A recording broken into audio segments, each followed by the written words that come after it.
Kemudian ada besaran-besaran pada gelombang. Yang pertama, ada panjang gelombang yang dibaca simbolnya adalah lambda. Kemudian yang kedua ada frekuensi atau F, yaitu banyaknya gelombang per satuan waktu, satuannya hertz. Kemudian yang ketiga ada periode atau T besar, yaitu waktu yang dibutuhkan untuk menempuh satu gelombang, satuannya sekon. Kemudian yang keempat ada frekuensi sudut, lambangnya omega, satuannya radian per sekon. Kemudian ada yang terakhir cepat rambatnya gelombang, satuannya meter per sekon. Kemudian ada persamaan simpangan, ini kita buat dulu sumbu, ada sumbu Y dan sumbu T. Nah, ini misalkan kita anggap ada suatu titik, yaitu titik P yang berjarak dari titik A ke titik P, kita anggap X. Misalkan gelombang ini berjalan dari titik O atau titik awal menuju titik P. Waktu yang dibutuhkan itu adalah jaraknya atau X itu dibagi dengan cepat lambatnya, X per V. Jadi sama dengan simpangan, kalau A simpangan maksimum atau amplitudo. Jika titik O sudah berdekat T detik atau TO sama dengan T detik. Selanjutnya titik P kalau berdekat kalau TP sama dengan TO min T atau T, atau TP sama dengan T min X per I. Selanjutnya itu Y sama dengan asin kurung omega T min Kx. Kalau Y itu simpangan suatu partikel atau meter, A amplitudo, satuannya meter, omega frekuensi sudut, satuannya rad per S, atau X jarak suatu partikel dari asal getaran atau lain. Oke. Ada contoh soal gelombang transversal merambat dari A ke B dengan cepat rambat 12 meter per second pada frekuensi 4 Hz dan amplitudonya 5 cm. Jika jarak A ke B adalah 18 cm, maka banyaknya gelombang yang terjadi sepanjang AB adalah, dari soal diketahui itu adalah V sama dengan 12 meter per second, F-nya 4 Hz dan A atau amplitudo 5 cm, dan X atau jarak A ke B itu adalah 18 meter. Yang ditanyanya adalah N. Karena diketahuinya F dan ditanyanya N, kita bisa menggunakan persamaan F sama dengan N per T. Maka untuk mencari N yaitu F dikali T. Karena dari soal kita belum tahu T-nya, maka kita bisa menggunakan persamaan T sama dengan X per V. Masukin jadi 18 per 12. Sama-sama bisa dibagi 6, hasilnya jadi 3 per 2 second. Sudah dapat T-nya, kita bisa substitusi ke persamaan yang pertama. N sama dengan F-nya 4 dikali 3 per 2. Ini kita bisa sederhanakan jadi 2 dikali 3, hasilnya adalah 6 satuan.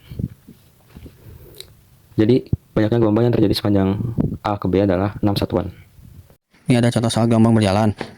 Jadi sebuah gelombang berjalan merambat pada suatu tali memenuhi persamaan Y sama dengan 0,5 sin 4 pi T min 0,2 pi X. Diketahui Y asin omega T plus atau min Kx. A 0,5 omega 4 pi K 0,2 pi. Ditanya amplitudo, frekuensi, panjang gelombang, cepat rambat gelombang, arah rambat gelombang. Kita cari amplitudonya dulu. Nilai A adalah angka di depan fungsi sinus, jadi A-nya 0,5 meter. Kita frekuensi pakai rumus omega 2πf. 4pi sama dengan 2πf. F 4pi per 2pi, jadi 2 Hz. Kalau panjang gelombang itu pakai rumus 2pi per panjang gelombang. 0,2pi sama dengan 2pi per panjang gelombang. Jadi panjang gelombangnya itu 2pi per 0,2pi, hasilnya 10 meter. Nah, kita cari cepat rambatnya. Rumusnya pakai V sama dengan panjang gelombang tadi kali F. Jadi 10 kali 2 hasilnya 20 m per second. Arah rambatnya, lihat tanda di depan Kx karena negatif, maka gelombang merambat ke kanan atau arah sumbu X positif. Sekian. Gelombang tegak. Jadi gelombang tegak itu adalah gelombang yang dihasilkan dari dua pertemuan, yaitu gelombang datar dan gelombang pantul. Keduanya memiliki amplitudo dan frekuensi yang sama. Yang pertama, bagaimana aku jelaskan, itu ada gelombang tegak pada ujung tetap. Nih, contohnya nih, pada ujung tali atau titik O itu digerakkan, maka talinya itu akan merambat menuju ujung tetap. Misalnya pada titik N, lalu dari ujung tetap ini dia akan dipantulkan balik menuju ke titik O lagi. Dan saat talinya itu merambat, dia akan membentuk bukit, tapi saat dipantulkan lagi, dia akan membentuk sebuah lembah. Dan bedanya itu 180 derajat. Intinya, gelombang stasioner itu artinya diam, adalah gelombang yang merambat dengan amplitudo berubah atau tidak konstan di setiap titik yang dilaluinya. Gelombang stasioner dapat terbentuk karena dua gelombang koheren bergerak berlawanan arah di di sekitar titik kesetimbangan.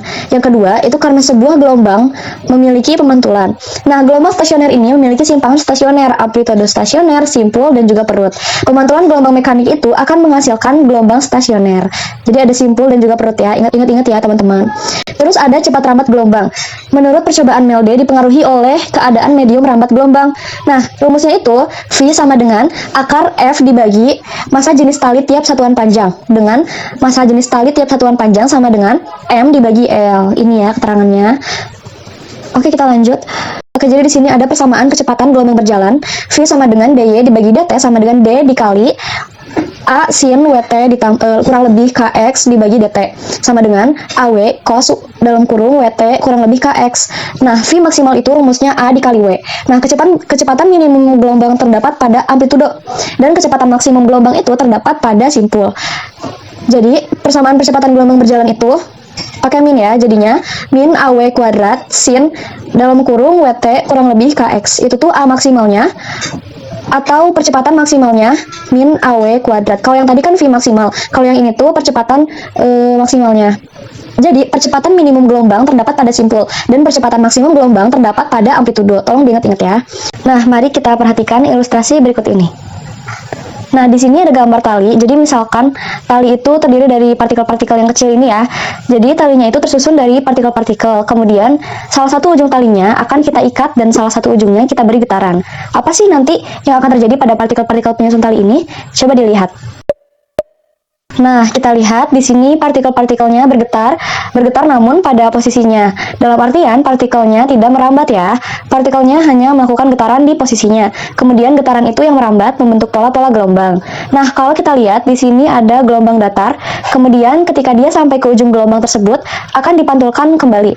Nah, kira-kira gimana ya nanti diagram gelombangnya? Kita lihat pada pembahasan berikutnya. Nah, ini kalau ujung terikat. Gimana kalau misalnya ujung bebas? Apakah partikelnya akan berpindah? Nah, sama ya, pada ujung bebas pun partikelnya tidak berpindah, dia hanya bergetar di posisinya saja. Makanya gelombang stasioner itu bisa kita sebut sebagai gelombang diam. Partikel hanya bergetar di posisinya, namun seolah-olah dia merambat membentuk pola-pola gelombang. Kurang lebih seperti ini gelombang stasioner ujung terikat dan ujung bebas. Sekarang kita bahas satu persatu, kita kembali ke pembahasan. Nah, kita lihat di gambar, ini seperti gambar yang tadi ya. Jadi rumusnya itu AP sama dengan 2A cos dikali KX. Nah, kalau yang letak simpul ke N-nya ujung bebas, itu LS sama dengan dalam kurung 2N dikurang 1 per 4 dikali lambda. Terus kalau misalnya yang letak perut ke N ujung bebas, itu tuh rumusnya LP sama dengan dalam kurung N dikurang 1 dibagi 2 dikali lambda. Ya, jadi LS itu letak simpul ke N dari ujung bebas, satuannya itu meter. Terus kalau misalnya LP yang ini tuh letak perut ke N dari ujung bebas, satuannya meter. Terus di sini ada lambda, itu tuh panjang gelombang, satuannya meter. Dan N itu berapa kalinya ya, kayak 1, 2, 3, 4, 5, dan seterusnya. Nah, terus persamaan simpangan gelombang stasioner di P-nya itu sama-sama aja sih sebenarnya. Cuman pakainya itu cos WT gitu. Terus ini ada juga amplitudo gelombang stasionernya. Terus kalau misalnya gelombang stasioner yang ujung terikat itu rumusnya AP sama dengan 2A sin dikali KX. Terus kalau misalnya yang letak simpul ke N ujung terikat itu sama ya sebenarnya. Cuman kalau misalnya ke yang simpul ke N ujung terikatnya, kalau yang tadi kan 2N. Kalau yang ini tuh N dikurang 1 dibagi 2 dikali lambda. Terus yang perut ke N ujung terikatnya itu 2N dikurang 1 dibagi 4 dikali lambda. Terus di sini ada persamaan simpangan gelombang stasioner di P. Jadi kalau misalnya gelombang datang itu rumusnya ya 1 sama dengan A sin dikali W bunga dikali T dikurang KX. Terus kalau misalnya gelombang pantul itu Y2 sama dengan A sin dikali W bunga dikali T ditambah KX. Nah, superposisi gelombangnya itu bakalan menghasilkan ini ya persamaan itu yang tadi ditambahin. Jadi sama dengan 2A cos dikali KX sin WT. Nah, jadi yang terakhir akhirnya dia bakalan menghasilkan AP sama dengan 2A cos dikali KX. Itu tuh amplitudo gelombang stasioner. Terus yang atas ini yang YP ini tuh simpangannya. Jadi rumusnya itu sin A ditambah sin B sama dengan 2A sin dalam kurung. Teman-teman semuanya, sekarang kita akan membahas contoh soal dari gelombang tegak. Nah, untuk soal nomor pertama yaitu pertanyaannya, seutas tali yang panjangnya 1 cm direntangkan horizontal. Salah satu ujungnya itu digetarkan harmoni naik turun dengan frekuensinya 1/8 Hz dan amplitudonya 16 cm. Sedangkan ujung lainnya itu tetap terikat. Getaran harmonik tersebut itu merambat ke kanan sepanjang tali dengan cepat rambatnya 4,5 cm per sekon. Nah, sekarang tentukan letak perut keempat dari yang ujung tali dan letak perut keempat dari titik asal getaran. Untuk step yang pertama yang harus kita lakukan adalah digambar terlebih dahulu. Jadi bisa diperhatikan ya gambarnya teman-teman di sini. Nah, kita di sini apa sih namanya? Nah, sekarang kita gambarkan soalnya tersebut ke sini ya, ke gambar ini. Jadi ini tuh diketahuinya tuh ada gelombang yang diletakkan horizontal dan diikat di salah satu ujungnya. Nah, kita tuh bisa menilai dari sini, dari gelombang sini ke sini itu tuh disebut dengan L. Lalu dari sini ke sini tuh disebut dengan LP4 dan dari yang ujung sini ke sini itu disebut dengan X. Sekarang kita tulis diketahuinya. Diketahuinya L-nya itu sama 100 cm, yaitu panjang keseluruhan talinya 1 cm dan frekuensinya 1/8 Hz dan cepat rambat gelombangnya 4,5 cm per sekon kuadrat. Lalu yang ditanyakannya itu adalah letak perut keempat dan X atau letak perut keempat dari titik asal getaran. Nah, untuk menjawab soal tersebut kita ingat-ingat terlebih dahulu rumus dari letak perut. Rumus dari letak perut itu sendiri yaitu 2N dikurangi 1 dibagi dengan 4 dikali dengan lambda. Nah, sekarang kita masukkan nih ke rumus LP4 sama dengan 2 dikali dengan 4 dikurang dengan 1 dibagi dengan 4 dikali dengan lambda. Nah, bisa dilihat teman-teman bahwa di sini tuh lambdanya belum diketahui. Makanya kita pakai rumus yang udah diketahui. Rumus yang udah diketahui itu adalah V. Jadi kita pakai rumus V. V sama dengan lambda dikali dengan F. Dan untuk mencari lambda sama dengan V dibagi dengan F. 4,5 dibagi dengan 1/8 sama dengan 4,5 dikali dengan 8. Hasilnya adalah 36 cm. Setelah kita ketahui lambdanya, maka kita akan memasukkan ke rumus yang tadi nih, LP4 sama dengan 2 dikali 4 dikurangi dengan 1 hasilnya adalah 7, lalu dibagi 4 dikalikan dengan 36 dan ini bisa kita coret ya, 4 sama 36 ini hasilnya 9, jadi 7 kali 9 adalah 63 cm. Nah, untuk pertanyaan yang B itu adalah letak perut keempat dari titik asal getaran. Kalau misalnya bisa lihat di gambar, berarti kan yang dicari itu adalah X nya ya. Nah, kita cari X nya dengan mengurangi dari panjang si tali keseluruhan sama panjang letak perut keempatnya. Jadi ini L dikurangi dengan LP4, 100 cm dikurangi dengan 63 cm dan hasilnya 37 cm. Oke teman-teman semua. Kita akan melanjutkan ke soal yang nomor 2. Nomor 2 soalnya adalah suatu gelombang stasioner yang bebas mempunyai persamaan Y sama dengan 0,2 cos 4πx sin 5πt. Nah, jika Y dan X itu dalam meter serta T-nya itu dalam sekon, tentukanlah nomor A letak simpul kedua dari ujung bebas dan nomor B letak perut keempat dari ujung yang bebas. Nah, pertama-tama kita memilih terlebih dahulu dari persamaannya. 0,2 itu bisa kita sebut sebagai amplitudo. Jadi diketahui amplitudonya adalah 0,2. Lalu setiap angka yang ada di depan X itu disebutnya dengan K. Jadi 4V itu sama dengan K. Selanjutnya, setiap angka yang ada di depan T itu disebutnya dengan W atau W bunga ya, omega. Jadi 5V itu sama dengan W. Nah, langsung aja kita jawab pertanyaannya. Diketahuinya dulu ya. Diketahuinya itu A-nya adalah letak simpul kedua dan B-nya itu letak perut keempat. Nah, untuk mencari letak simpul kedua, itu kita dibutuhkan rumus lambdanya. Jadi kita harus mencari terlebih dahulu lambdanya. Nah, di sini tuh kan udah ketahuan kalau K-nya itu sama dengan 4V. Maka kita pakai rumus yang ada di K. K itu tuh kalau misalnya kita turunin rumusnya jadi 2V per lambda sama dengan 4V. Nah, setelah kayak gini, kita cari lambdanya. Lambdanya itu sama dengan 2V dibagi sama 4V. Lambdanya itu sama dengan 1/2 karena dicoret. Lalu kita ubah lagi, 1/2 itu sama dengan 0,5 meter. Nah, lanjut, karena kita udah tahu lambdanya, kita bisa mencari nih nilai dari LS2 atau letak simpul kedua. Lalu letak simpul kedua itu kan rumusnya 2n-1/4 dikali sama lambda. Jadi kita masukin rumus X yang udah diketahuinya. Nah, di sini tuh kan letak simpul kedua, berarti n-nya itu sama dengan 2. Jadi kita masukin 2 dikali 2 dikurangi 1 dibagi 4 dikali sama 0,5. 2 kali 2 itu kan 4. 4 dikurangi 1 3. Jadi 3/4 dikali 0,5. Jadi letak simpul keduanya adalah 0,375 meter. Nah, selanjutnya untuk nomor B itu yang ditanyakannya adalah letak perut keempat.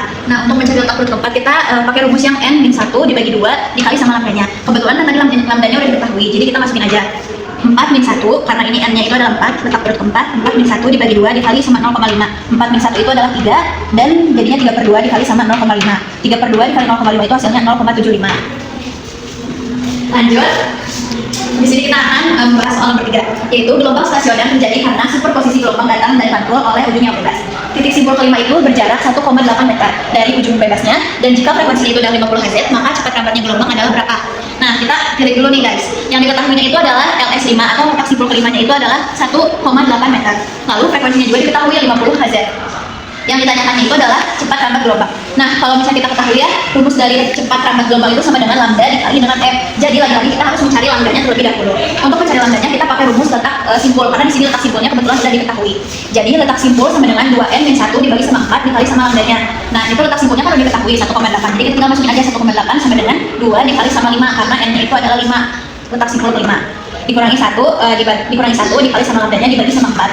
Lalu kita jumlahin aja. 2 dikali 5 itu kan 10 dikurangi 1 9 9/4 lambda. Lalu setelah seperti ini kita kali silang aja dari kedua ruas ini. 4 dikali 1,8 itu kan 4 kali 1,8 sama dengan 9 lambda. Lalu 4 kali 1,8 dibagi sama 9, jadi 9-nya pindah ruas ke sini. Terus ini bisa kita coret 1,8 sama 9, hasilnya ini 0,2. Jadi 4 dikali sama 0,2 hasilnya adalah 0,8 meter. Itu tuh adalah lambdanya. Nah, udah kan diketahui lambdanya, kita cari cepat rambat gelombangnya. Cepat rambat gelombangnya itu sama dengan lambda dikali F. Lambdanya tadi kan 0,8. 0,8 dikali 50 frekuensinya, jadi hasilnya adalah 40 meter per sekon. Nah, sekian pembahasan dari saya. Like cherry blossoms blooming in the mountain in the